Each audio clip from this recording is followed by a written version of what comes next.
Motivation et objectif, vision personnelle et mission de vie.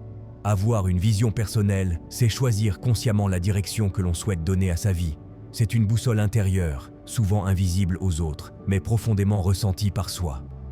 Elle ne se résume pas à un simple objectif professionnel ou matériel, mais englobe des valeurs, des aspirations, une manière d'être au monde. La vision personnelle naît de l'introspection, de l'écoute de soi, et parfois des épreuves traversées. Elle évolue avec le temps, se précise à mesure que l'on apprend à mieux se connaître.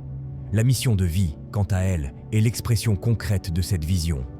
C'est la manière dont une personne choisit de contribuer, d'agir et de laisser une empreinte, même discrète, dans son environnement. Elle ne se mesure pas à la reconnaissance extérieure, mais au sentiment d'alignement intérieur. Lorsqu'une personne agit en cohérence avec sa mission de vie, elle ressent une forme de justesse, comme si ses actions avaient du sens, même dans la difficulté. Construire sa vision personnelle demande du courage. Cela implique de remettre en question certaines croyances héritées, des attentes sociales ou familiales, et parfois de renoncer à des chemins tracés par défaut. Il faut accepter de se poser des questions essentielles. Qu'est-ce qui me fait vibrer? Quelles sont les valeurs que je refuse de trahir? Quel type de personne ai-je envie d'être, indépendamment du regard des autres? Ces interrogations peuvent être inconfortables, mais elles sont nécessaires pour bâtir une vie authentique. La mission de vie ne se révèle pas toujours de manière spectaculaire. Pour certains, elle s'exprime à travers un métier engagé, pour d'autres, à travers la transmission, la création, l'accompagnement ou simplement la manière d'être présent aux autres.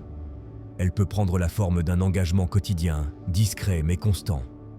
L'essentiel est qu'elle soit en accord avec la vision personnelle et qu'elle nourrisse un sentiment d'utilité et de cohérence. Il est important de comprendre que la vision personnelle n'est pas figée. Elle s'adapte aux expériences, aux réussites comme aux échecs.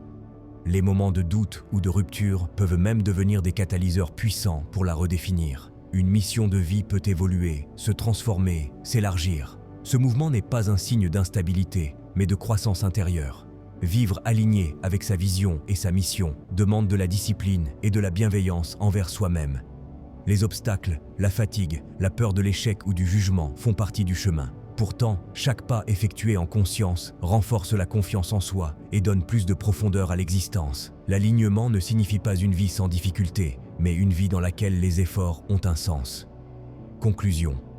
La vision personnelle et la mission de vie sont des piliers essentiels pour construire une existence riche de sens. Elles permettent de se lever chaque jour avec une intention claire, même lorsque tout n'est pas parfait. En prenant le temps de se connaître, d'écouter ses valeurs et d'agir en cohérence avec elles, chacun peut créer une vie qui lui ressemble vraiment. Ce chemin n'est ni linéaire ni universel, mais il est profondément humain. Trouver sa vision et incarner sa mission, c'est finalement choisir d'être acteur de sa propre vie, plutôt que simple spectateur.